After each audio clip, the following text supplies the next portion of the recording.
새벽 4시, 도시가 가장 깊은 잠에 빠져 있을 시간. 강지우의 작은 오피스텔에는 이미 푸른빛이 가득했다.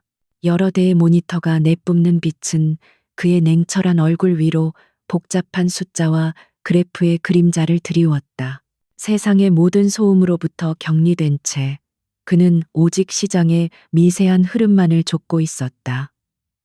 이것이 지난 10년간 그의 삶을 지탱해온 의식이자 갑옷이었다. 그에게 이름은 두 개였다. 세상이 아는 이름은 실력 있는 무명의 금융 분석가 강지우. 하지만 그를 경멸하는 자들이 부르는 이름은 따로 있었다. 대한민국 재계를 주무르는 태양그룹 박 회장의 숨겨진 아들. 불륜녀의 아들이라는 주홍글씨.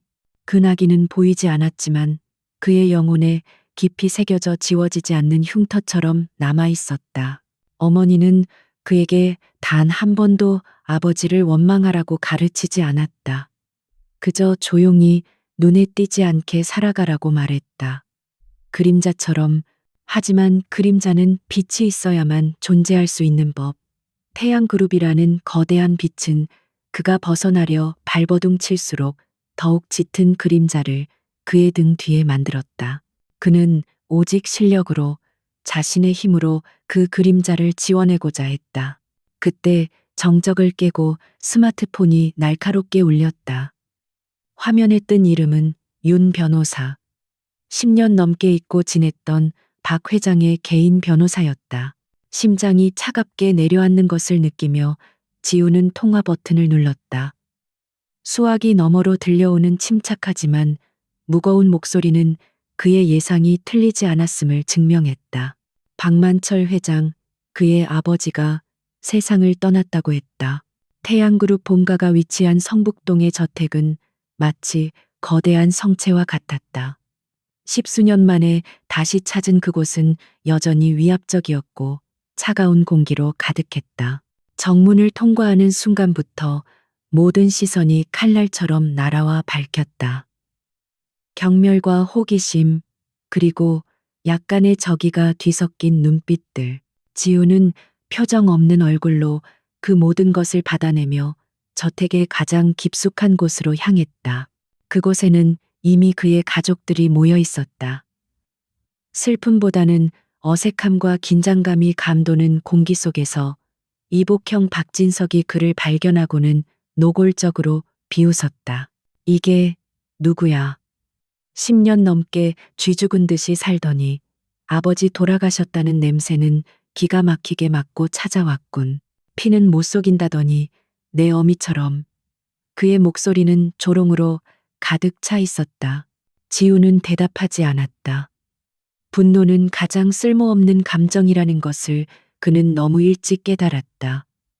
그의 침묵은 박진석을 더욱 자극했다. 왜, 할 말 없어? 네가 여기 왜 왔는지 모를 것 같아? 유산이라도 한 몫 챙길 수 있을까 싶어서 왔겠지. 꿈 깨. 넌 우리 가족이 아니야. 한 번도 그런 적 없었고 앞으로도 그럴 거야. 윤 변호사가 무거운 침묵을 깨고 헛기침을 하며 유 원장 파일을 열었다. 유 원장의 내용은 대부분 예상대로였다. 태양그룹의 경영권은 장남인 박진석에게, 막대한 부동산과 현금 자산은 그의 어머니인 본처와 딸에게, 모든 것이 그들의 세상을 더욱 견고하게 만드는 방향으로 흘러가고 있었다. 지우의 존재는 처음부터 없었던 것처럼 느껴졌다. 박진석의 입가에 만족스러운 미소가 걸렸다.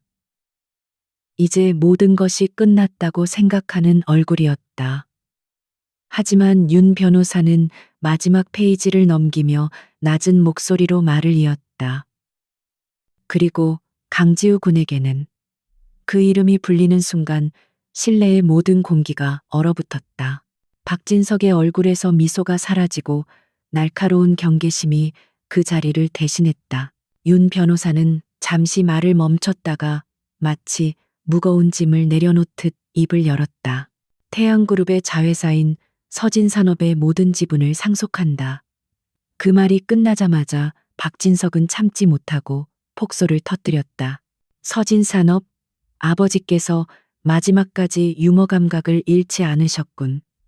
그 쓰레기 같은 회사를 저놈에게 준다고? 서진산업은 태양그룹 내에서 모두가 기피하는 골치 덩어리였다. 수년간의 적자로 자본 잠식 상태에 빠진 사실상 파산 절차만 남겨둔 회사. 그것은 상속이 아니었다. 모욕이었다. 빚더미를 떠넘기며 그의 존재를 마지막까지 조롱하는 행위였다. 다른 가족들의 얼굴에도 안도와 경멸의 미소가 번졌다. 지우는 아무 말 없이 자리에서 일어났다. 그의 얼굴에는 실망도 분노도 슬픔도 보이지 않았다. 그저 모든 것을 받아들이는 듯한 깊이를 알 수 없는 침묵만이 흘렀다. 그는 윤 변호사에게 가볍게 고개를 숙여 보인 뒤 그를 올가매는 시선들을 뒤로하고 묵묵히 저택을 걸어 나왔다. 그의 손에는 서진산업의 지분양도 서류가 들려 있었다. 저택의 육중한 문이 등 뒤에서 닫혔다. 지우는 잠시 멈춰서서 차가운 새벽 공기를 깊게 들이마셨다. 박진석의 조롱 섞인 웃음소리가 귓가에 맴도는 듯했다. 모두가 그를 비웃고 끝났다고 생각하겠지. 불륜녀의 아들은 결국 쓰레기 더미와 함께 버려졌다고. 하지만 그들의 생각은 중요하지 않았다. 그의 눈은 더 이상 과거의 상처에 머물러 있지 않았다. 잿더미 속에서도 그는 불씨를 보았다. 모두가 버린 쓰레기 더미 속에서 그는 누구도 보지 못하는 기회를 일궈내고 있었다. 이것은 끝이 아니었다. 오히려 모든 것의 시작이었다. 복수는 이제부터 시작될 것이고 그들의 오만한 웃음은 머지않아 처절한 비명으로 바뀔 것이었다. 차가운 도시의 불빛 속으로 걸어가는 그의 뒷모습은 외로워 보였지만 그 어느 때보다도 단단하고 거대해 보였다. 그는 더 이상 그림자가 아니었다. 그림자를 삼키기 위해 어둠 속에서 오랫동안 칼을 갈아온 포식자였다. 태양그룹이라는 거대한 성체를 무너뜨리기 위한 그의 전쟁은 가장 낮은 곳에서 가장 절망적인 조건 속에서 조용히 막을 올리고 있었다. 그는 자신의 오피스텔로 돌아와 지체 없이 서진산업에 대한 분석을 시작했다. 수십 페이지에 달하는 재무제표와 감사보고서, 시장 분석 자료들이 모니터 화면을 가득 메웠다. 겉으로 드러난 숫자는 처참했다. 부채 비율은 수천 %에 달했고 현금 흐름은 완전히 마비된 상태였다. 누구라도 포기할 만한 상황이었다. 하지만 지우는 숫자의 이면을 읽는 훈련이 되어 있었다. 그는 밤을 새워 자료의 가장 깊은 곳을 파고들었다. 그러다 그의 눈이 한 항목에서 멈췄다. 수십 년 전에 취득한 후 장부 가격 그대로 방치되어 있던 경기도 외곽의 광활한 토지. 회계 장부상으로는 거의 가치가 없는 자산이었지만 그는 그 지역의 개발 계획을 기억해냈다. 정부가 추진하는 신도시 개발 계획의 핵심 부지가 바로 그곳이었다. 태양그룹의 거대한 사업들에 묻혀 아무도 신경 쓰지 않았던 정보. 박 회장은 아마도 이 사실을 알고 있었을 것이다. 이것이 그가 아들에게 남긴 마지막 선물인지 아니면 그저 우연의 산물인지는 알 수 없었다. 하지만 지우에게는 중요하지 않았다. 그는 또 다른 파일을 열었다. 서진산업이 보유한 수십 개의 특허 목록. 대부분은 시대에 뒤떨어져 사장된 기술들이었지만 그중 몇 개는 최근 각광받기 시작한 신소재 기술의 원천 특허와 연결되어 있었다. 이것은 단순한 땅덩어리가 아니었다. 잠들어 있던 용이었다. 그는 심장이 뜨겁게 뛰는 것을 느꼈다. 다음 날 아침 지우는 한 낡은 변호사 사무실을 찾았다. 한때 태양그룹의 법무팀에서 일하다가 내부 고발을 시도했다는 이유로 쫓겨난 최인규 변호사. 그는 재계의 거대한 힘 앞에 무릎 꿇고 패배한 채 지금은 작은 민사 소송이나 처리하며 살아가고 있었다. 지우는 그의 앞에 서진산업의 서류를 내밀었다. 최 변호사는 서류를 훑어보더니 미간을 찌푸렸다. 이걸로 뭘 어쩌자는 건가? 이건 회사가 아니라 시한부 선고를 받은 환자야. 내가 해줄 수 있는 건 파산 신청을 대리하는 것 뿐이네. 그의 목소리에는 깊은 패배감이 배어 있었다. 그는 지우에게서 과거 자신의 모습을 보는 듯 했다. 지우는 조용히 입을 열었다. 파산이 아닙니다. 전쟁의 시작입니다. 변호사님께서는 태양그룹에게 갚아야 할 빚이 있지 않으십니까? 저는 그 빚을 청산할 기회를 드리러 왔습니다. 돈이 아니라 명예와 자존심으로. 그의 목소리는 낮았지만 그 안에 담긴 힘은 최 변호사의 잠들어 있던 투지를 흔들어 깨웠다. 지우는 서진산업의 숨겨진 가치, 토지와 특허에 대해 설명했다. 그리고 그것을 기반으로 태양그룹의 심장을 겨눌 자신의 계획을 간략하게 밝혔다. 최 변호사의 눈이 점점 커졌다. 처음에는 불신으로, 다음에는 놀라움으로, 그리고 마지막에는 뜨거운 흥분으로 빛나기 시작했다.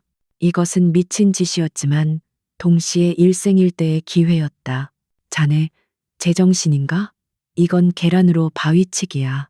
최 변호사가 말했지만 그의 목소리는 이미 흔들리고 있었다. 지우는 그의 눈을 똑바로 바라보며 말했다. 계란으로 바위를 칠 생각은 없습니다. 바위의 가장 약한 균열을 찾아내 정을 박아 산산조각 낼 겁니다. 저 혼자서는 할 수 없습니다. 변호사님의 도움이 필요합니다. 오랜 침묵 끝에 최 변호사는 결심한 듯 자리에서 일어났다. 먼지 쌓인 책장에서 낡은 법전을 꺼내 들며 말했다. 좋아. 어차피 이렇게 사느니 마지막으로 저 거대한 제국의 상처라도 한번 내보고 죽어야지. 내가 가진 모든 것을 걸고 자네를 돕겠네. 두 남자의 손이 굳게 맞잡혔다. 패배자들의 반격이 시작되는 순간이었다. 그들의 다음 목표는 회계 장부를 꿰뚫어 볼 사람이었다. 지우는 태양그룹에서 정년퇴직한 후 작은 세무사 사무실을 운영하고 있는 고성철 회계사를 찾아갔다. 그는 박 회장의 신임이 두터웠지만 아들인 박진석과는 사이가 좋지 않아 밀려난 인물이었다. 그는 박진석의 분식회계와 비자금 조성을 어렴풋이 알고 있었지만 증거가 없어 침묵해야만 했다. 고 회계사는 처음에는 완강히 거절했다. 이제 와서 위험한 일에 휘말리고 싶지 않다고 했다. 하지만 지우는 끈질겼다. 그는 고 회계사가 평생을 바친 회사가 썩어가는 것을 지켜만 볼 것인지 물었다.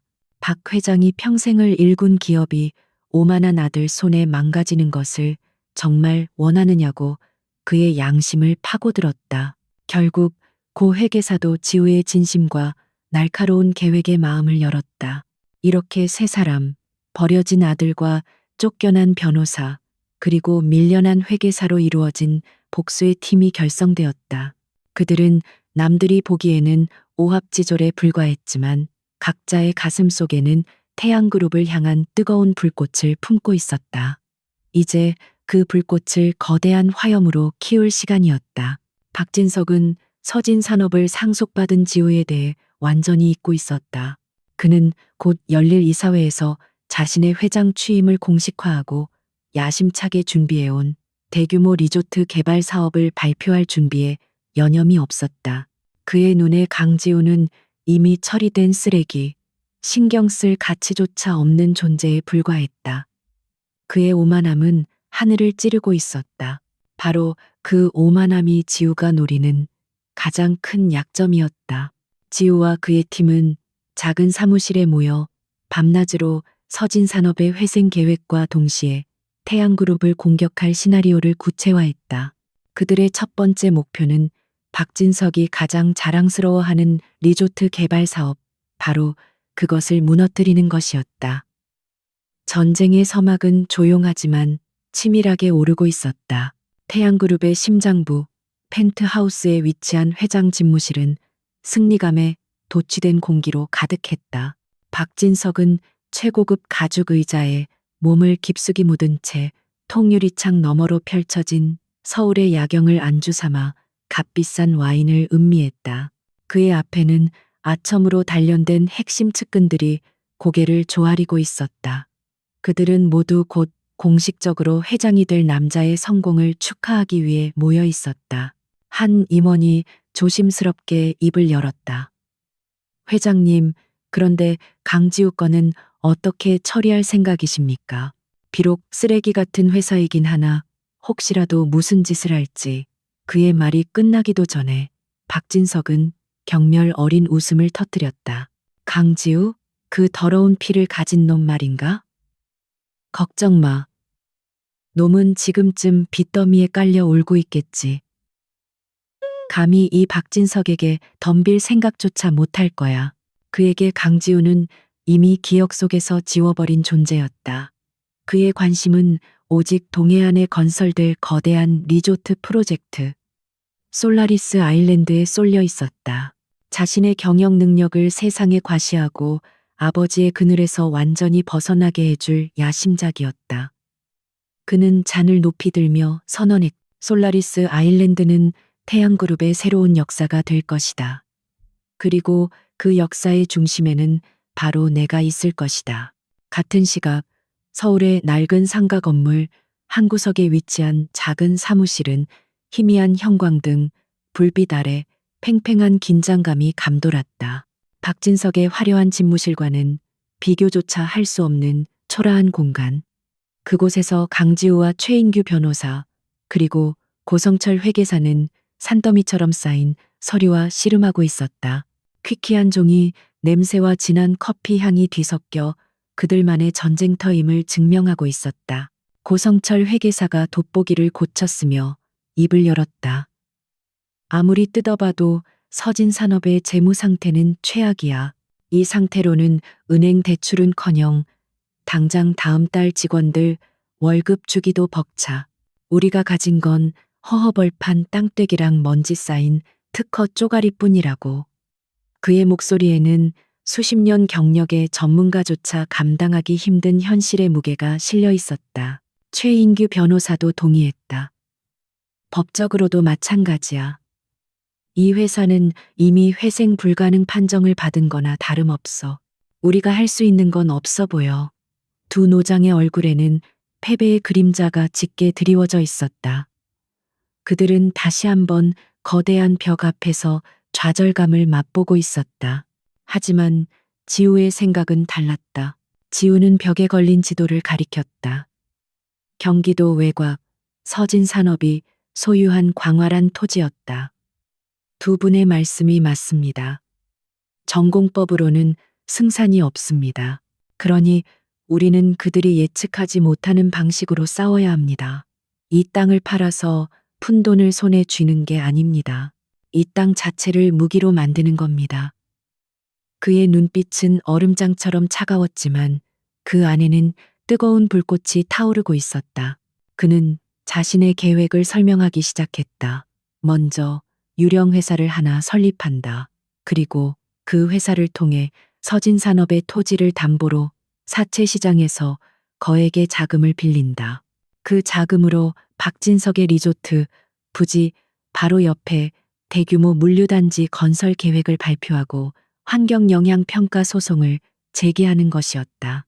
최고급 휴양지 바로 옆에 거대한 트럭들이 오가는 물류단지가 들어선다는 것만으로도 리조트의 사업성은 치명타를 입게 될 터였다.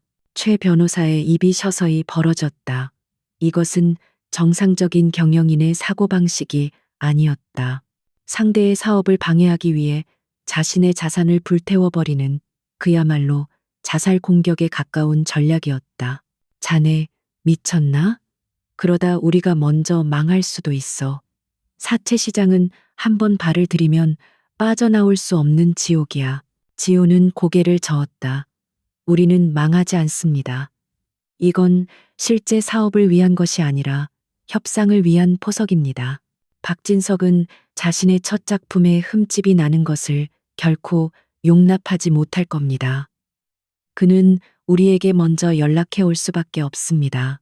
시끄러운 소송을 멈추고 물류단지 계획을 철회하는 대가로 그는 우리에게 무언가를 제공해야만 할 겁니다.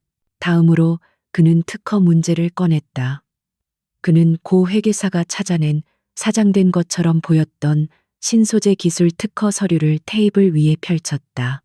이 특허, 현재 태양전자와 거래하는 중견기업 넥스텍이 무단으로 사용하고 있습니다. 그들은 이 특허가 서진산업 소유라는 사실조차 모르고 있을 겁니다. 넥스텍은 태양전자의 스마트폰에 들어가는 핵심 부품을 독점 공급하는 업체입니다. 고 회계사는 지우의 의도를 즉시 파악했다. 특허 침해 소송을 걸어서 넥스텍의 생산 라인을 멈추게 만들 셈이군.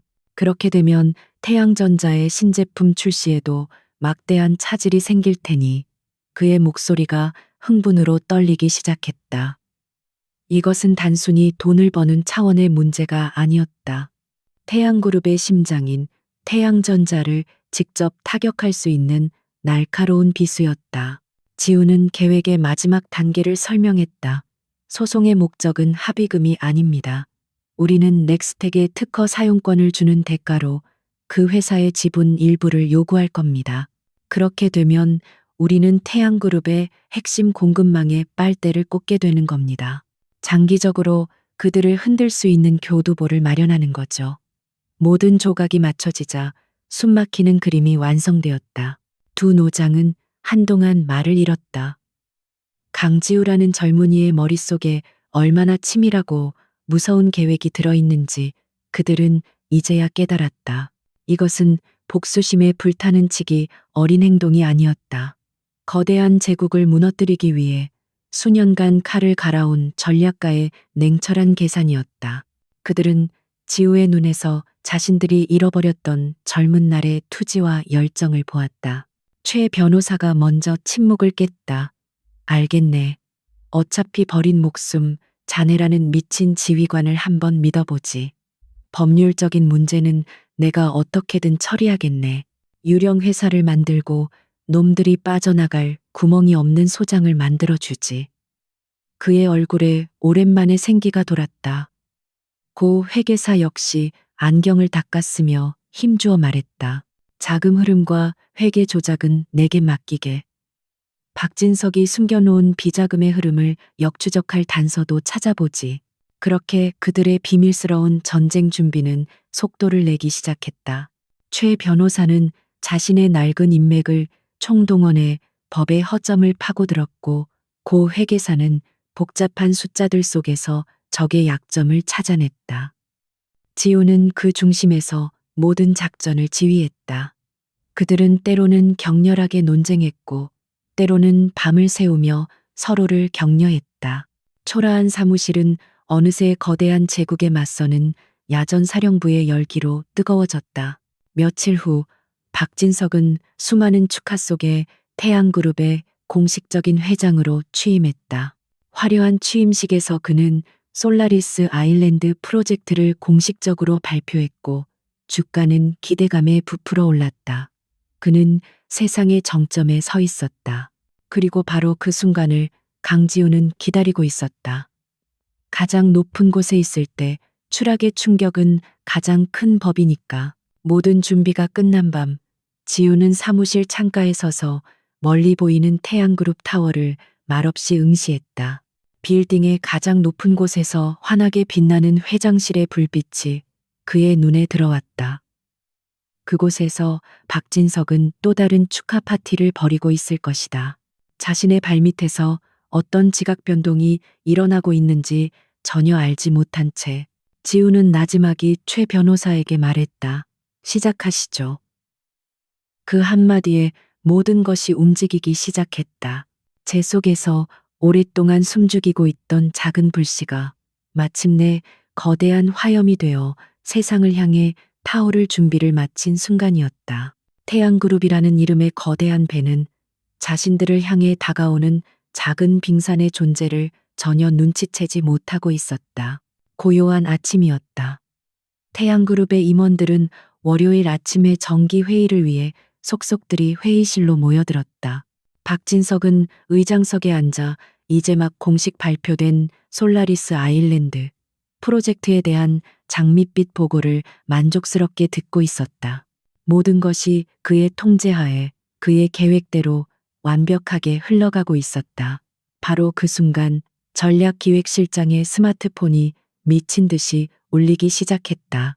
그는 박진석에게 양해를 구하고 굳은 얼굴로 통화를 마쳤다. 그의 얼굴은 새하얗게 질려 있었다. 회장님, 큰일 났습니다. 방금 정부 관보에 공시가 떴습니다. 저희 리조트 부지 바로 옆에 서진산업이라는 회사가 대규모 물류단지 건설 허가를 신청했습니다. 환경단체들과 연계해서 환경영향평가 소송도 동시에 제기했다고 합니다. 회의실의 공기가 순식간에 얼어붙었다. 솔라리스 아일랜드는 최고의 자연환경을 자랑하는 친환경 럭셔리 리조트였다. 그런 곳 바로 옆에 하루 수천 대의 화물차가 오가는 물류단지가 들어선다는 것은 프로젝트의 사형 선고나 다름없었다. 박진석의 얼굴이 흉흉하게 일그러졌다. 서진산업, 그게 어느 쓰레기 같은 회사야.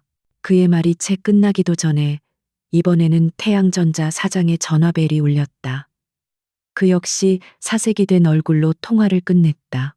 회장님, 넥스텍으로부터 긴급 연락이 왔습니다. 서진산업이라는 곳에서 특허 침해 소송을 제기하며 생산라인 가동 중지 가처분 신청을 냈다고 합니다. 이대로라면 다음 달 출시 예정인 갤럭시 Z 신제품 생산에 막대한 차질이 불가피합니다. 서진산업이라는 이름이 다시 한번 회의실을 강타했다. 이제야 모두가 기억해냈다. 그것은 박 회장이 불륜녀의 아들에게 던져준 그 빚더미 회사였다. 회의실은 아수라장이 되었다. 임원들은 서로를 쳐다보며 어쩔 줄 몰라 했고 박진석은 주먹으로 테이블을 내리쳤다. 강지우, 감히 벌레 같은 놈이 나를 물어? 그의 분노는 하늘을 찔렀다. 자신의 화려한 대관식을 망친 불청객. 감히 자신의 앞길을 가로막은 미천한 존재에 대한 참을 수 없는 모욕감이 그의 이성을 마비시켰다.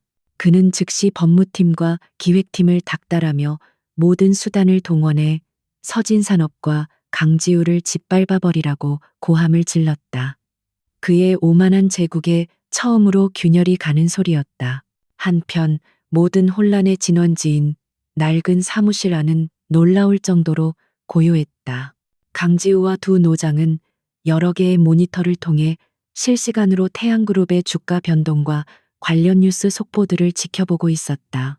태양물산과 태양전자의 주가가 소폭 하락하기 시작하자 고성철 회계사가 마른 침을 삼켰다. 시작됐군. 시장이 반응하기 시작했어. 최인규 변호사는 법률 뉴스 사이트에 뜬 소송 기사를 보며 만족스러운 미소를 지었다. 우리가 제기한 소송 논리가 완벽해서 법원이 가처분 신청을 받아들일 확률이 매우 높습니다.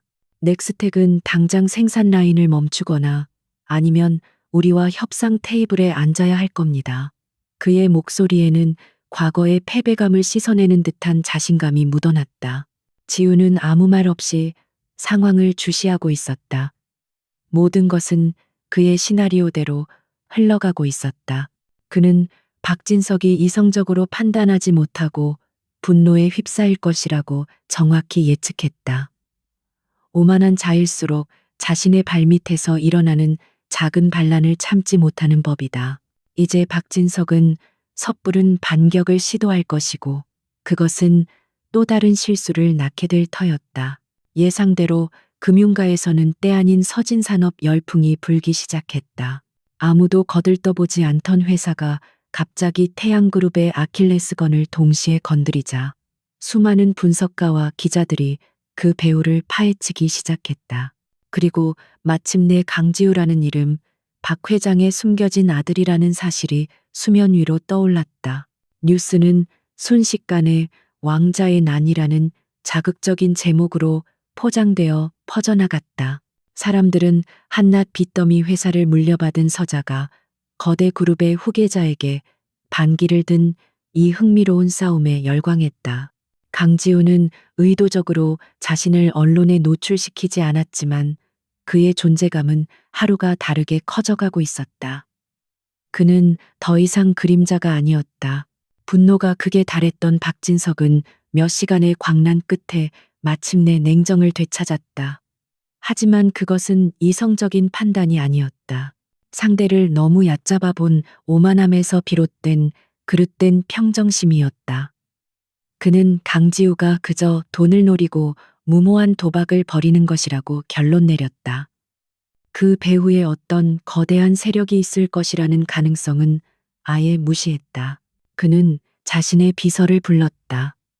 법무팀에 전해 서진산업의 합의금으로 100억을 제시해 소송과 물류단지 계획을 전부 깨끗하게 취하하는 조건으로 그 돈이면 그 거지 같은 놈은 꼬리를 내리고 평생 먹고 살 수 있겠지. 감히 내 제안을 거절하지는 못할 거야. 100억은 큰 돈이었지만 태양그룹이 입을 피해에 비하면 푼돈에 불과했다. 그리고 그는 홍보실에도 지시를 내렸다. 강지우와 그 어미에 대한 좋지 않은 소문들을 다시 퍼뜨려 불륜으로 가정을 파탄낸 여자의 아들이 돈에 눈이 멀어 회사를 상대로 협잡지를 벌이고 있다는 식으로 말이야. 여론을 우리 쪽으로 확실하게 돌려놔. 그는 돈과 언론이라는 가장 익숙한 무기로 상대를 굴복시킬 수 있다고 확신했다. 몇 시간 후 최인규 변호사는 태양그룹 법무팀으로부터 온 공식적인 제안서를 받았다. 그는 서류에 적힌 합의금 100억이라는 숫자와 모욕적인 조건들을 소리내어 읽었다. 고성철 회계사는 어이가 없다는 듯 헛웃음을 터뜨렸다. 우리 계획의 가치를 고작 100억으로 본 건가? 박진석은 여전히 우리를 벌레 정도로 생각하는군. 하지만 강지우의 얼굴에는 미동도 없었다. 그는 창밖을 바라보며 나지막이 말했다. 예상했던 반응입니다. 그는 우리가 돈을 원한다고 생각하겠죠. 좋습니다. 그렇게 믿게 놔둡시다. 그의 차가운 눈동자 속에서 다음 계획이 이미 그려지고 있었다. 박진석이 던진 모욕적인 미끼는 그를 더 깊은 함정으로 유인할 최고의 도구가 될 것이었다. 지우는 최 변호사를 바라보며 말했다.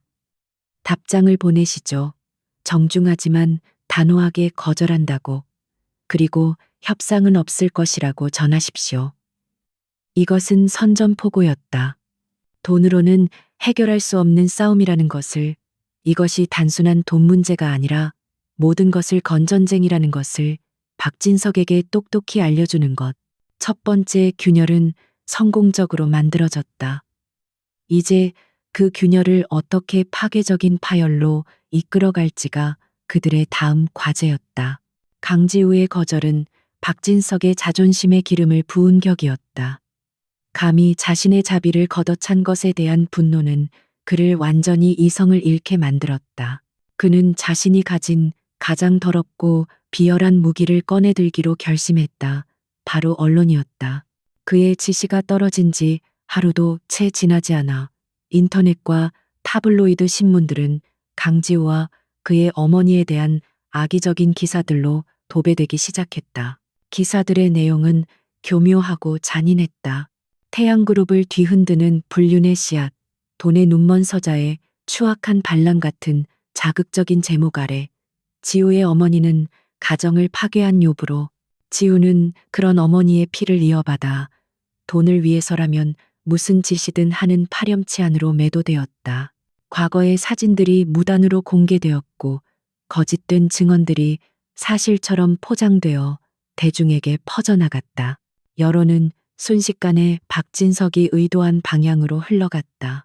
사람들은 거대 그룹을 상대로 싸움을 시작한 다윗의 용기보다는 그의 출신 성분을 문제 삼으며 손가락질하기 시작했다. 박진석은 자신의 사무실에서 그런 대중의 반응을 즐기며 승리를 확신했다. 그는 강지우가 사회적 매장이라는 공포 앞에서 곧 무릎을 꿇을 것이라고 믿어 의심치 않았다. 최인규 변호사와 고성철 회계사는 분노를 참지 못했다. 최 변호사는 당장 언론중재위원회에 제소하고 명예훼손으로 고소해야 한다고 목소리를 높였다. 이건 선을 넘어도 한참 넘었어. 사람을 이렇게까지 모욕할 수는 없는 거야. 고 회계사 역시 착잡한 얼굴로 지우를 걱정스럽게 바라보았다. 그 어떤 강한 사람이라도 이런 인신공격 앞에서는 무너질 수밖에 없기 때문이었다. 하지만 사무실에 들어선 지우의 얼굴은 놀라울 정도로 평온했다. 그는 자신과 어머니를 향한 온갖 더러운 말들이 적힌 기사들을 마치 남의 이야기처럼 무심하게 읽어내려갔다. 그의 침묵의 사무실의 공기는 더욱 무겁게 가라앉았다. 두 노장은 차마 아무 말도 꺼내지 못하고 그의 다음 말을 기다릴 뿐이었다. 한참 동안 기사를 응시하던 지우가 마침내 입을 열었다. 그의 목소리는 그 어느 때보다도 차갑고 단단했다. 괜찮습니다. 예상했던 일입니다. 그는 자리에서 일어나 창밖을 바라보았다. 그의 어깨는 조금도 떨리지 않았지만 유리에 비친 그의 눈빛은 분노를 넘어선 무언가, 마치 모든 것을 재로 만들어버릴 듯한 섬뜩한 결의로 불타고 있었다. 그는 잠시 동안 깊은 생각에 잠겼다. 평생을 그림자처럼 조용히 살아온 어머니의 얼굴이 떠올랐다. 자신 때문에 세상의 조롱거리로 다시 끌려 나온 어머니를 생각하자 심장이 칼로 베이는 듯한 고통이 밀려왔다. 그는 주먹을 세게 쥐었다. 손톱이 손바닥을 파고들어 피가 배어 나왔지만 그는 고통을 느끼지 못했다. 마침내 그가 팀원들을 향해 돌아섰다. 그의 얼굴에서 모든 감정은 사라져 있었다. 전략을 수정해야겠습니다. 박진석은 이 싸움을 진흙탕으로 끌고 들어갔습니다. 단순히 그의 사업에 흠집을 내는 것만으로는 부족합니다. 우리는 그의 손에서 모든 것을 빼앗고 그가 다시는 재기할 수 없도록 완전히 끝장내야 합니다. 그의 선언에 두 노장은 숨을 죽였다. 지우는 고성철 회계사를 바라보았다. 회계사님, 평생을 태양그룹의 재무를 담당하셨습니다. 박진석이 분명 깨끗하지 않다는 것을 누구보다 잘 아실 겁니다. 그의 비자금 분명히 존재하겠죠? 고 회계사는 망설임 없이 고개를 끄덕였다. 물론이네. 박 회장님 몰래 조성한 자금이 있다는 심증은 있었지만 물증을 잡을 수가 없었지. 워낙 교묘하게 해외 페이퍼 컴퍼니를 이용했으니까. 이것이 지우가 기다리던 대답이었다. 그는 즉시 결정을 내렸다. 지금부터 우리의 목표는 그 페이퍼 컴퍼니의 실체를 파헤치는 것입니다. 박진석의 자금주를 찾아내고 그의 불법적인 행위를 세상에 공개하는 겁니다. 그를 회장 자리에서 끌어내릴 수 있는 유일한 방법입니다. 방어는 끝났다. 이제부터는 오직 공격뿐이었다. 그날부터 그들의 사무실은 전쟁터를 방불케 했다. 고 회계사는 과거의 기억을 더듬어 박진석이 자주 이용하던 해외 출장지와 의심스러운 자금 흐름이 있었던 시기를 특정했다. 최 변호사는 법률 지식을 총동원해 조세 피난처에 세워진 페이퍼 컴퍼니의 지배 구조를 역추적하기 시작했다. 지우는 그 중심에서 모든 정보를 취합하고 분석하며 퍼즐 조각을 맞춰 나갔다. 수십 년에 걸친 태양그룹의 내부 회계 자료는 거대한 미로와도 같았다. 그들은 며칠 밤낮으로 컴퓨터 모니터와 씨름하며 의미 있는 단서를 찾아 헤맸다. 시간은 계속 흘러갔고 밖에서는 지우에 대한 여론이 최악으로 치닫고 있었다. 박진석은 승리를 예감하며 연일 파티를 벌이고 있다는 소식이 들려왔다. 그러던 어느 새벽 지쳐 잠시 눈을 붙이려던 고 회계사의 눈이 갑자기 번쩍 뜨였다. 찾았다. 그의 외침에 지우와 최 변호사가 달려왔다. 그가 가리키는 모니터 화면에는 10년 전 태양건설의 해외 플랜트 건설 프로젝트 관련 지출 내역이 떠 있었다. 그 중에는 케이만 홀딩스라는 낯선 회사에 지급된 거액의 컨설팅 비용이 있었다. 최 변호사가 즉시 케이만 홀딩스에 대해 검색했다. 예상대로 주소만 있을 뿐 실체는 없는 전형적인 페이퍼 컴퍼니였다. 하지만 중요한 것은 그 회사의 이사로 등재된 인물이었다. 그는 박진석의 대학 동창이자 현재는 작은 무역회사를 운영하며 그의 자금 관리를 맡고 있는 것으로 알려진 인물이었다. 완벽한 연결고리였다. 지우의 심장이 세차게 뛰기 시작했다. 이것은 단순한 심증이 아니었다. 박진석의 비자금으로 이어지는 첫 번째 문고리를 찾아낸 것이었다. 이 거래와 관련된 모든 서류를 찾아주십시오. 계약서, 세금 계산서, 이메일 기록까지 단 하나도 빠짐없이. 그의 목소리에는 흔들림 없는 확신이 담겨 있었다. 그들은 마침내 진실의 첫 번째 흔적을 발견했다. 이제 이 작은 실마리를 붙잡고 거대한 비리의 몸통을 세상 밖으로 끌어낼 시간이었다. 박진석은 자신이 파놓은 진흙탕에서 허우적거리는 지우를 상상하며 비웃고 있겠지만 그는 알지 못했다.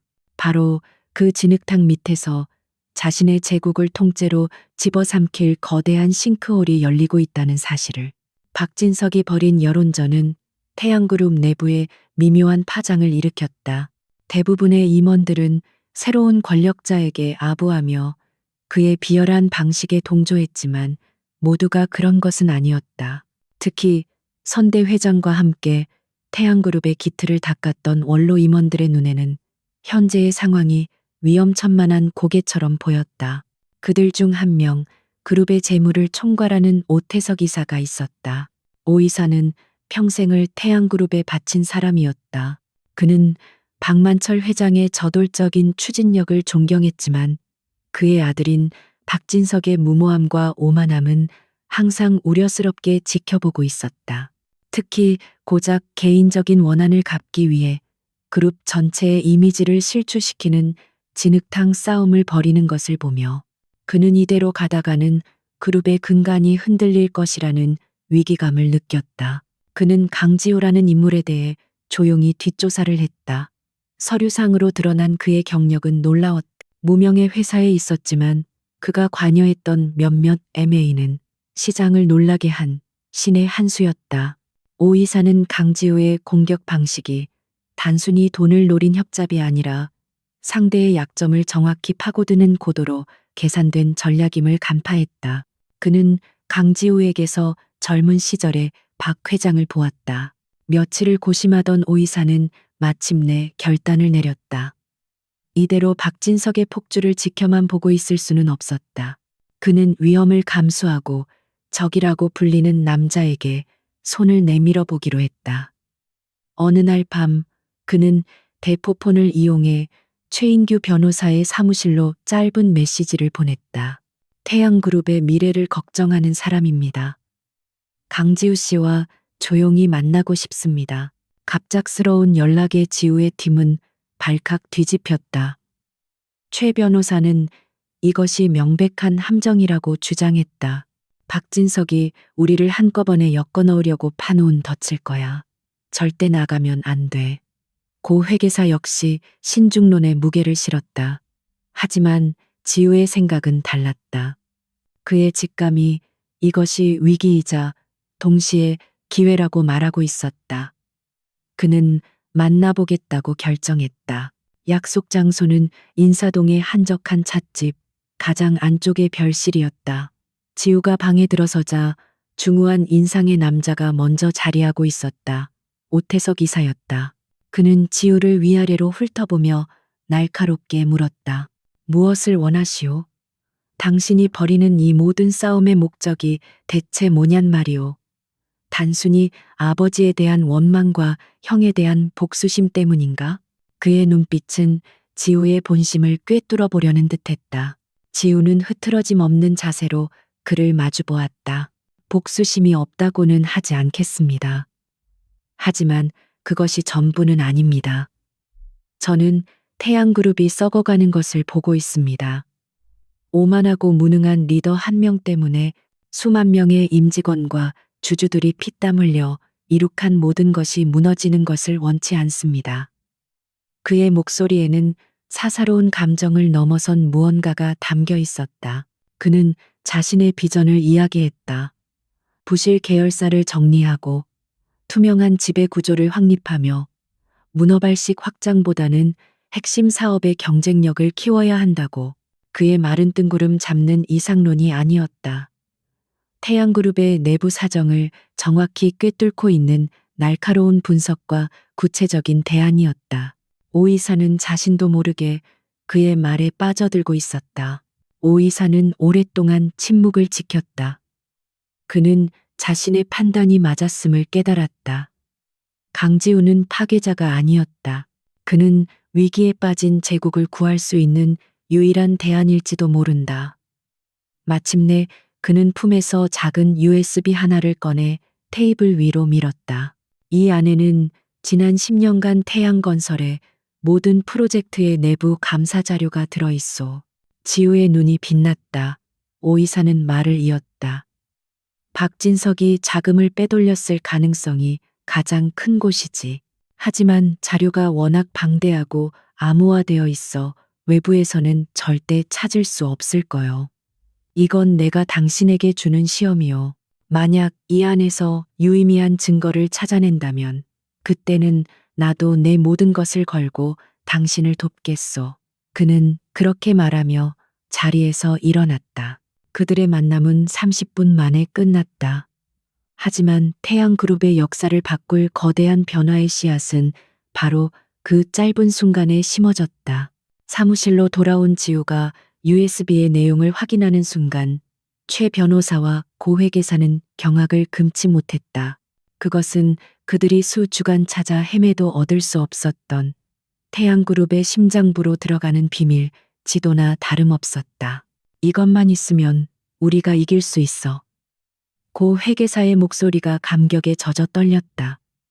그들은 즉시 자료 분석에 착수했다. 오 이사의 말대로 자료는 복잡한 암호와 수많은 거짓 데이터 속에 숨겨져 있었다. 하지만 그들에게는 이제 명확한 목표 지점이 생겼다. 바로 K만 홀딩스와의 거래 내역이었다. 며칠 밤낮으로 이어진 분석 끝에 그들은 마침내 결정적인 단서를 찾아냈다. 겉보기에는 정상적인 거래처럼 보였던 수십 개의 계약서들 사이에 숨겨진 패턴이었다. 특정 하청업체들이 수주한 공사 대금이 항상 경쟁사보다 높게 책정되었고 그 차액의 상당 부분이 컨설팅 비용이라는 명목으로 K만 홀딩스로 흘러 들어간 정황을 포착한 것이다. 이것은 더 이상 단순한 의혹이 아니었다. 조직적인 횡령과 비자금 조성의 명백한 증거였다. 지우는 박진석을 올가맬 거대한 그물의 첫 번째 매듭을 성공적으로 묶었다. 그리고 그에게는 이제 오태석이라는 보이지 않는 강력한 아군이 생겼다. 혼자만의 외로운 싸움이 아니었다. 같은 시각 박진석은 자신에게 반기를 들었던 몇몇 임원들을 좌천시키며 자신의 권력을 과시하고 있었다. 그는 강지우가 여론의 문매를 맞고 곧 무너질 것이라고 확신하며 자신의 승리를 의심하지 않았다. 그는 전혀 알지 못했다. 자신의 등 뒤에서 자신이 가장 신뢰했던 원로의 손에 의해 성벽의 문이 조용히 열리고 있다는 사실을. 보이지 않는 손들이 그의 제국을 안에서부터 무너뜨리기 시작하고 있었다. 오태석 이사가 넘겨준 내부 감사 자료는 거대한 보물 지도와도 같았다.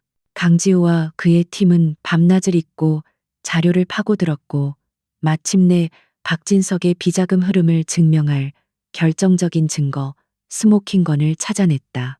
그것은 태양건설의 한 임원이 양심의 가책을 느껴 개인적으로 보관해온 이중 장부 파일이었다. 파일 안에는 K만 홀딩스로 흘러들어간 모든 자금의 출처와 사용 내역, 그리고 박진석의 친필 사인이 담긴 최종 승인 서류까지 포함되어 있었다. 최인규 변호사는 흥분을 감추지 못하고 외쳤다. 끝났어.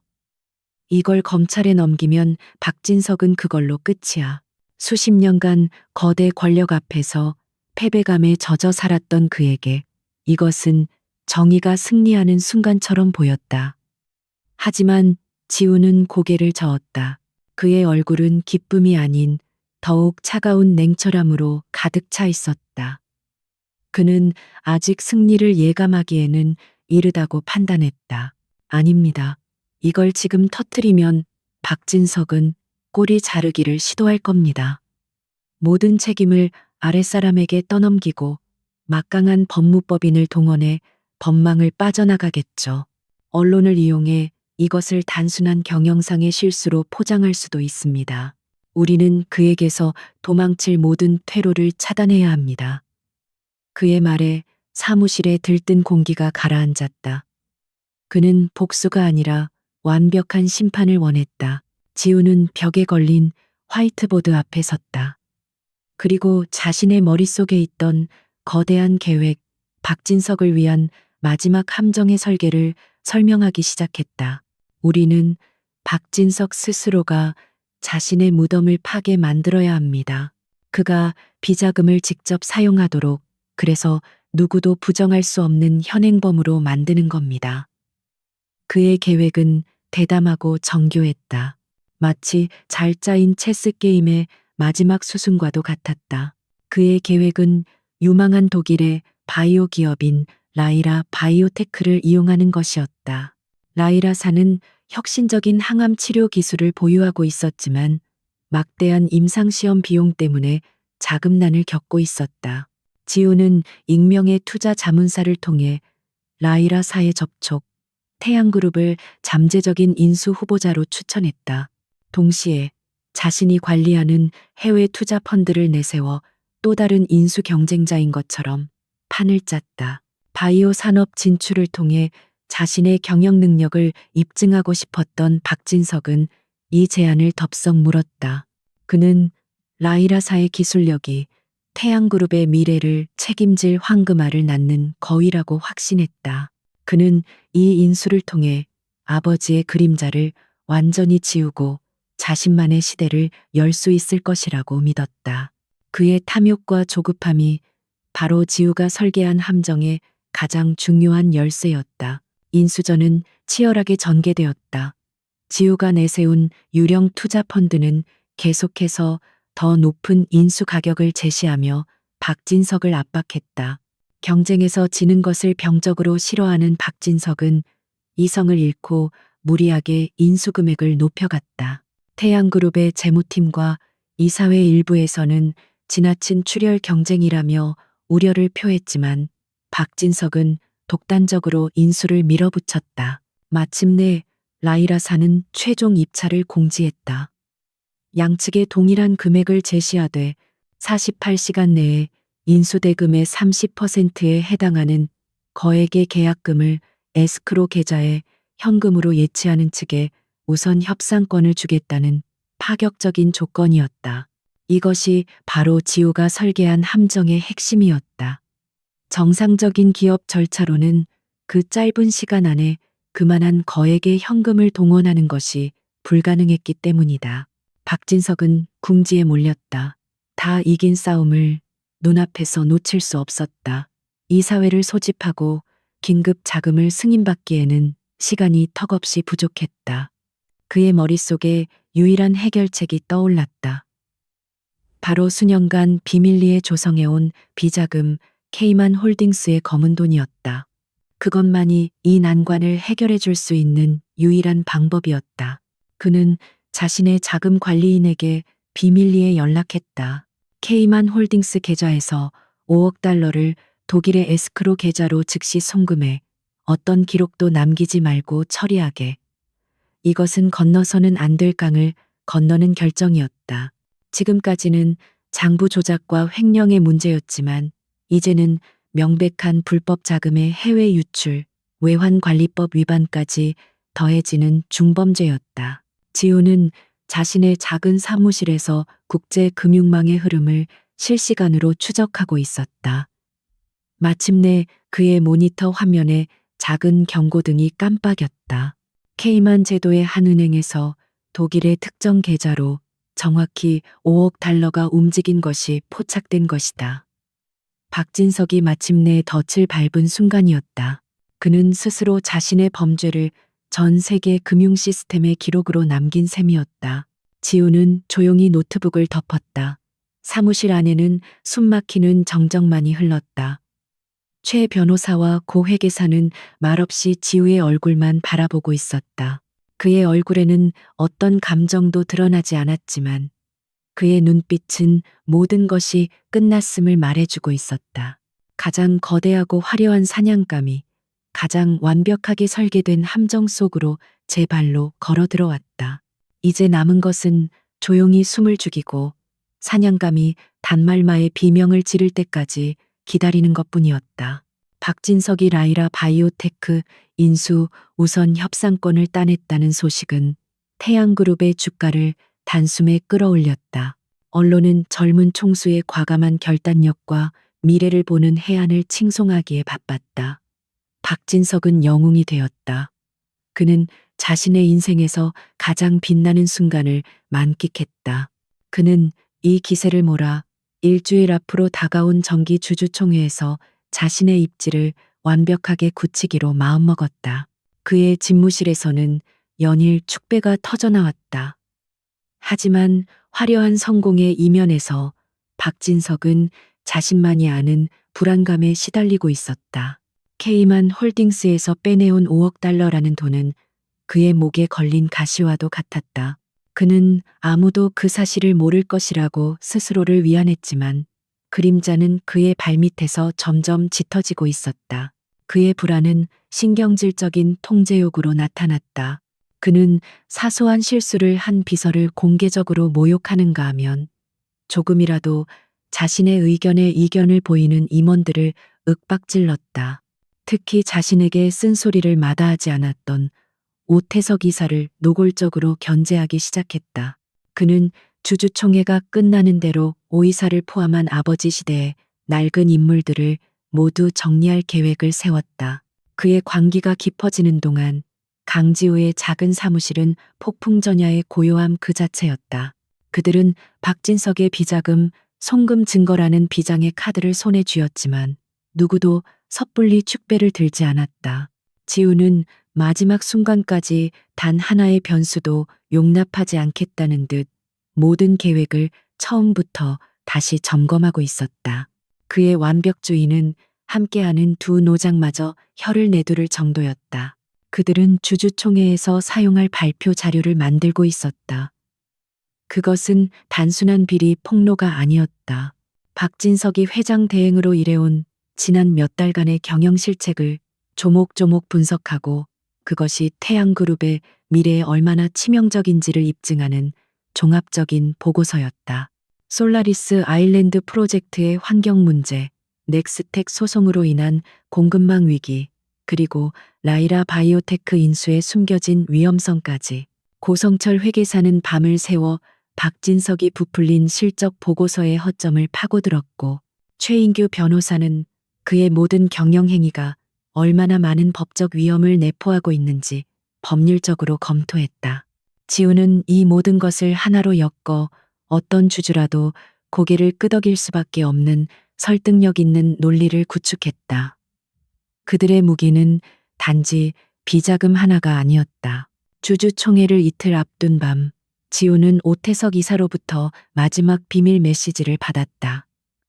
그는 의심이 많아졌지만 엉뚱한 곳을 경계하고 있소.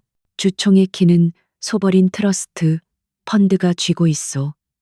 그들은 중립을 표방하지만 그룹의 장기적인 안정성을 최우선으로 생각하지.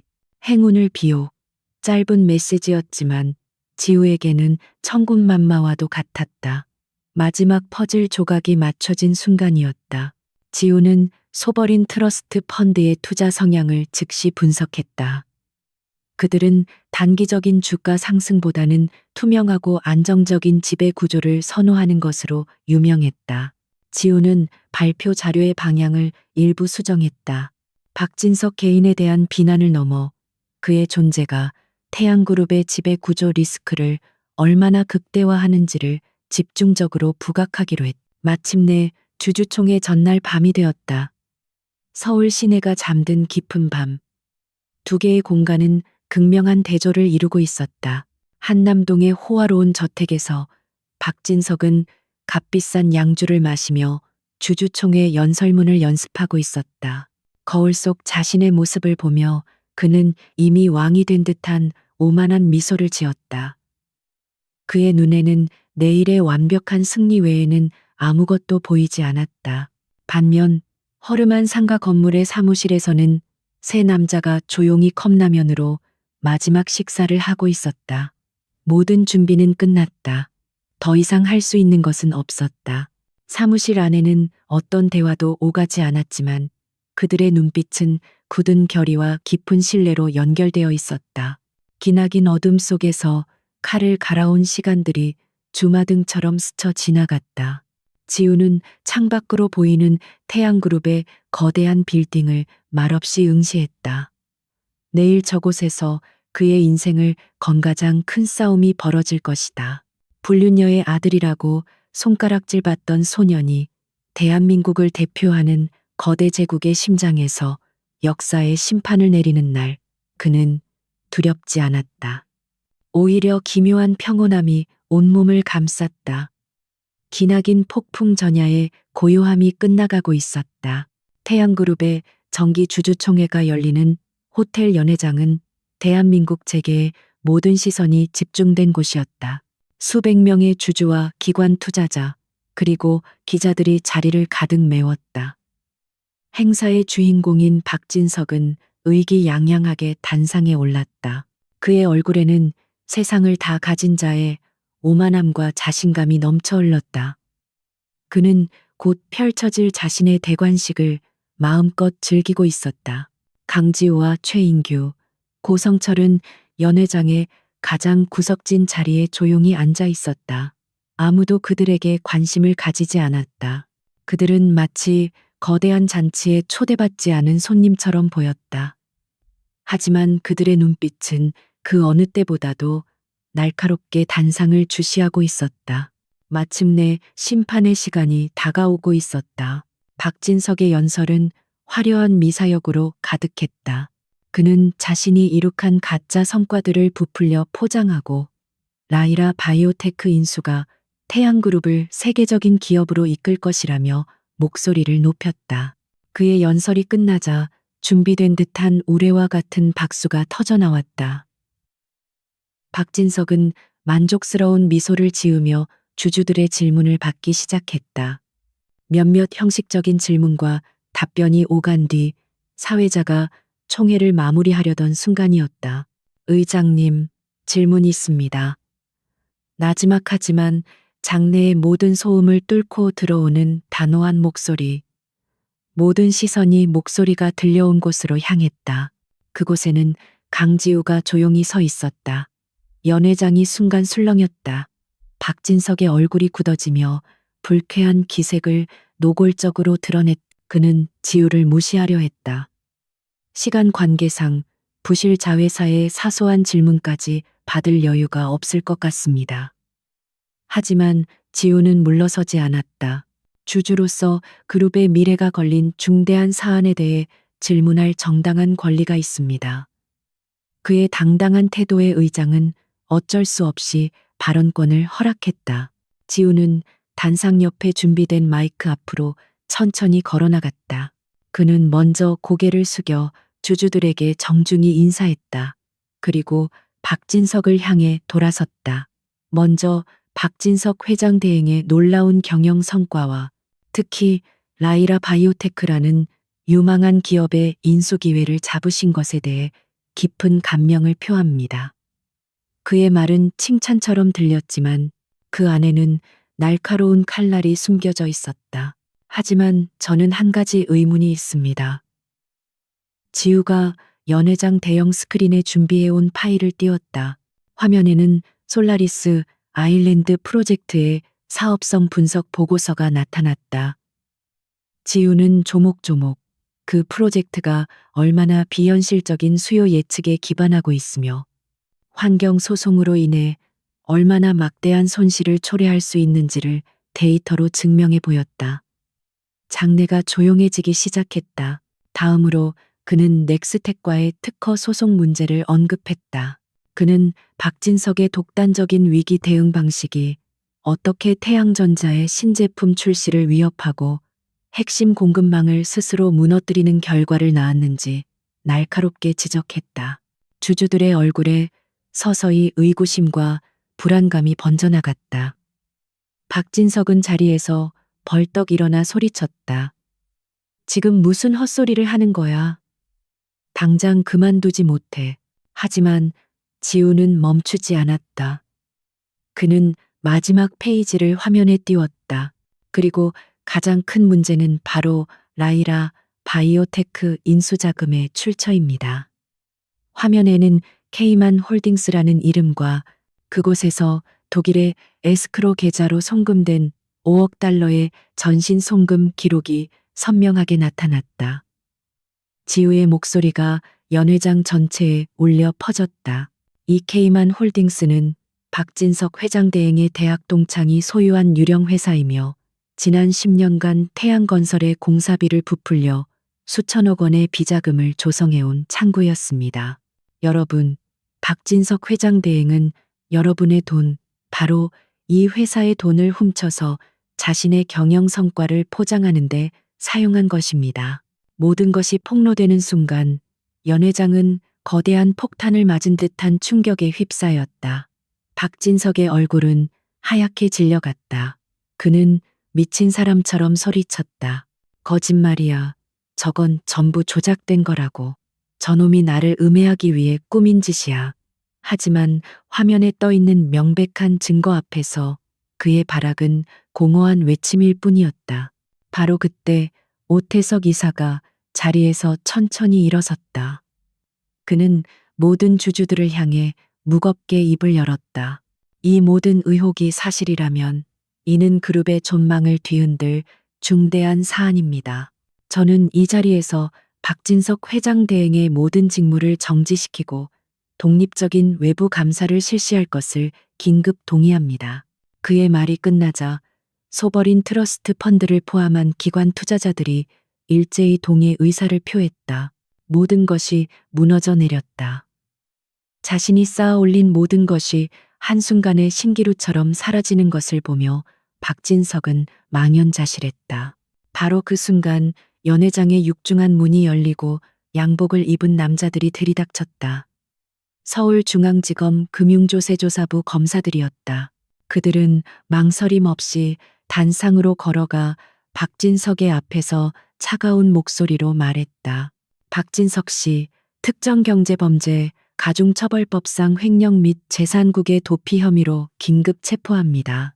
철컥하는 소리와 함께 그의 손목에 차가운 수갑이 채워졌다.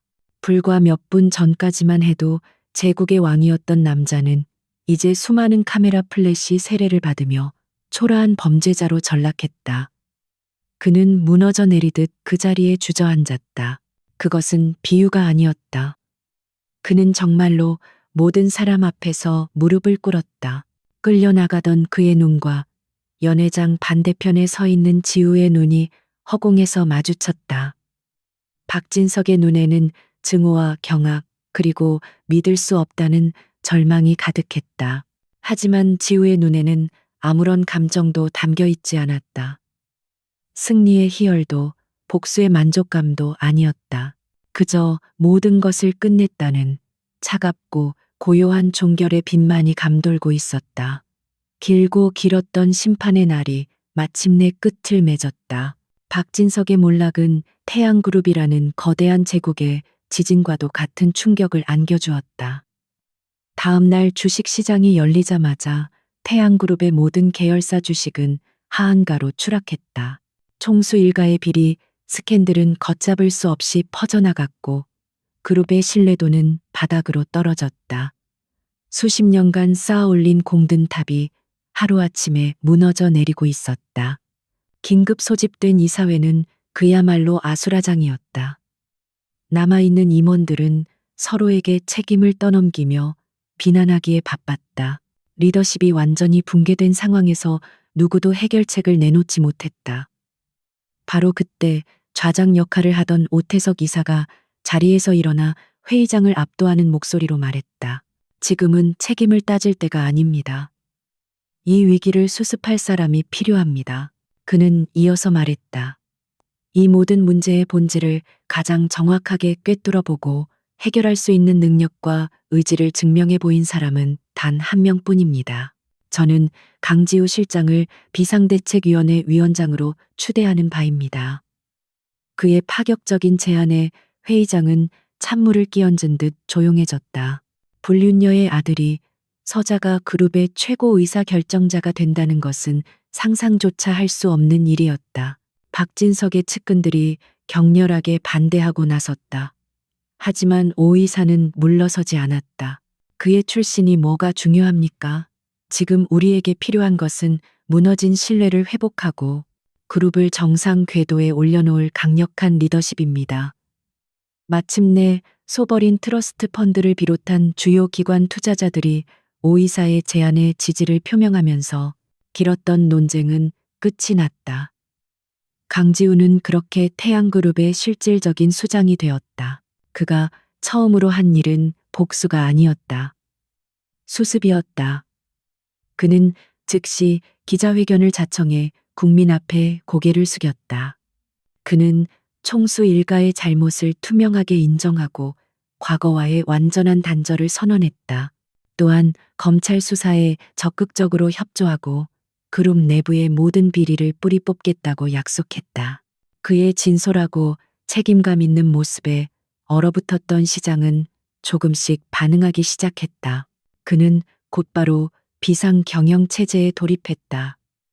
우선 막대한 자금만 낭비하던 솔라리스 아일랜드 프로젝트를 전면 백지화했다. 그리고 박진석이 저지른 불법 행위를 빌미로 라이라 바이오테크 측과 재협상을 벌여 터무니없이 부풀려졌던 인수 가격을 절반 이하로 낮추는데 성공했다. 그의 빠르고 정확한 결단은 그룹의 재무 건전성을 회복시키는 결정적인 역할을 했다. 내부 개혁의 칼날은 더욱 매서웠다. 그는 박진석의 비자금 조성에 협력했던 모든 임원들을 직위 해제하고 수십 년간 그룹 내에 암처럼 퍼져 있던 학연, 지연 중심의 파벌을 해체했다. 그 자리에는 오직 실력과 도덕성을 기준으로 선발된 젊고 유능한 인재들이 채워졌다. 지독한 반발과 저항이 있었지만 그는 한치의 흔들림도 없이 개혁을 밀어붙였다. 그렇게 며칠 밤낮으로 전쟁 같은 시간을 보낸 어느 날 저녁, 그는 모든 것을 뒤로하고 조용한 교회의 작은 집으로 향했다. 그곳에는 그의 어머니가 살고 있었다. 평생을 죄인처럼 숨어 살아야 했던 어머니. 그는 초인종을 누르지 않고 조용히 마당으로 들어섰다. 어머니는 작은 텃밭에 물을 주고 있었다. 어머니는 아들을 보고도 놀라지 않았다. 그저 모든 것을 알고 있다는 듯 인자한 미소로 그를 맞이할 뿐이었다. 그녀는 아무것도 묻지 않았다. 힘들었냐고, 괜찮으냐고 묻지 않았다. 그저 아들의 손을 잡고 집 안으로 이끌어 따뜻한 저녁상을 차려주었다. 세상의 모든 풍파를 막아주는 듯한 평범하고 따뜻한 집밥이었다. 지우는 말없이 밥을 먹었다. 수십 년간 그의 가슴을 짓누르던 거대한 바위가 조용히 녹아내리는 것 같았다. 그는 왕자를 원했던 것이 아니었다. 그가 진정으로 원했던 것은 바로 이 평범한 저녁 식사 앞에서 어머니가 더 이상 세상의 손가락질을 받지 않아도 되는 것, 그 하나뿐이었을지도 모른다.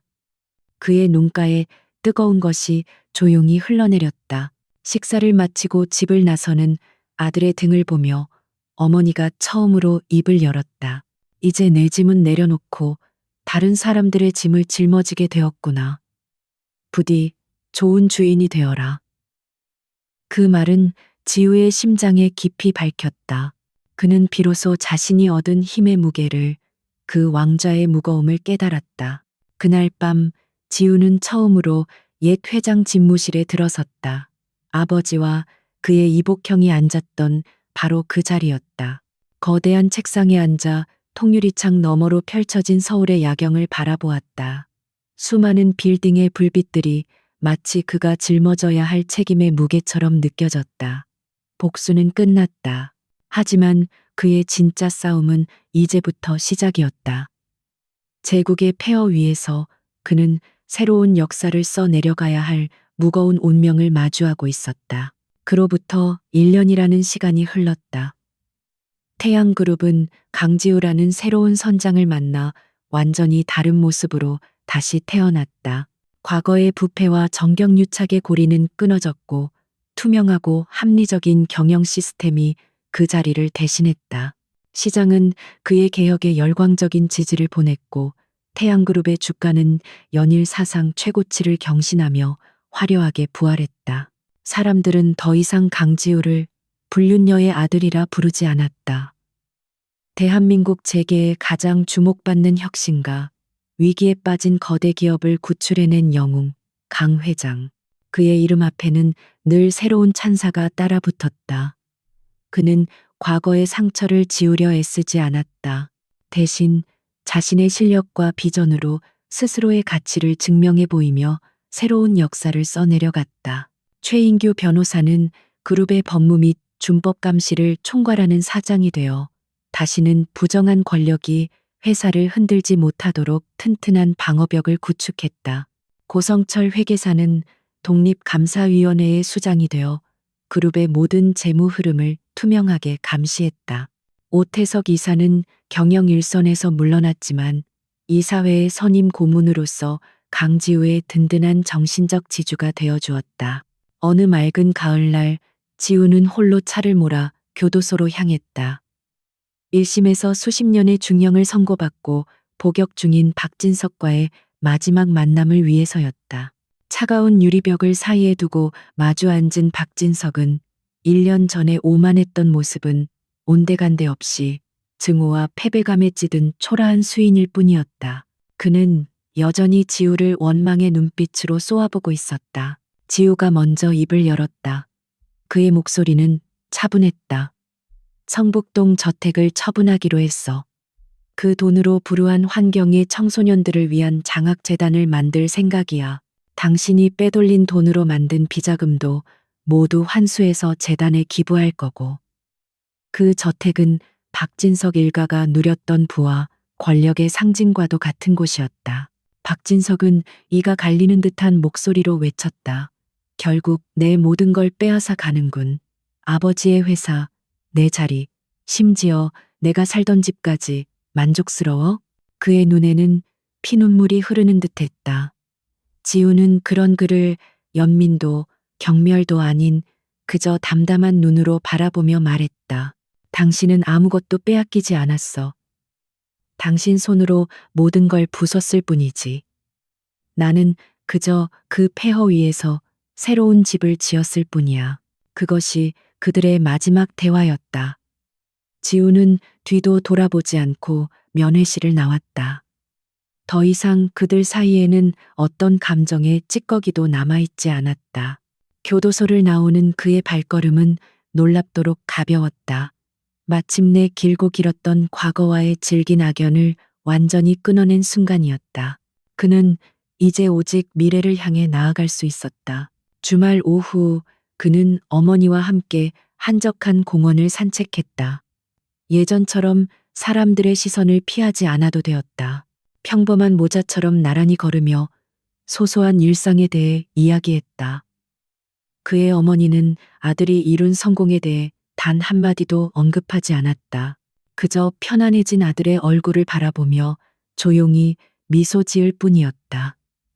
지우에게는 그것이 세상 그 어떤 찬사보다 더 큰 위안이 되었다. 며칠 뒤 태양그룹의 새로운 시대를 여는 태양재단의 출범식이 열렸다. 지우는 단상에 서서 자신의 어린 시절을 담담하게 이야기했다. 가난과 편견 속에서 꿈을 포기해야 했던 수많은 아이들의 이야기를 했다. 그리고 태양재단이 그 아이들에게 새로운 기회와 희망이 되어줄 것이라고 약속했다. 그의 진심 어린 연설에 많은 사람들이 감동의 박수를 보냈다. 모든 행사가 끝나고 그는 다시 혼자만의 시간을 갖기 위해 회장실로 돌아왔다. 1년 전 처음 이곳에 섰을 때 느꼈던 왕좌의 무게는 이제 더 이상 그를 짓누르지 않았다. 그것은 이제 그가 기꺼이 짊어져야 할, 그리고 더 나은 세상을 만들기 위해 사용해야 할 소중한 책임감이 되어 있었다. 그는 통유리창 앞에 서서 동쪽 하늘을 바라보았다. 어두운 도시의 스카이라인 너머로 장엄한 새 아침의 태양이 떠오르고 있었다. 과거의 어둡고 부패했던 태양은 완전히 저물었다. 그리고 이제 강지우라는 이름의 새로운 태양이 대한민국 재개와 절망 속에 있던 수많은 사람들의 마음 속에 찬란하게 떠오르고 있었다. 이야기는 끝났지만 그의 진짜 전설은 이제 막 시작되고 있었다.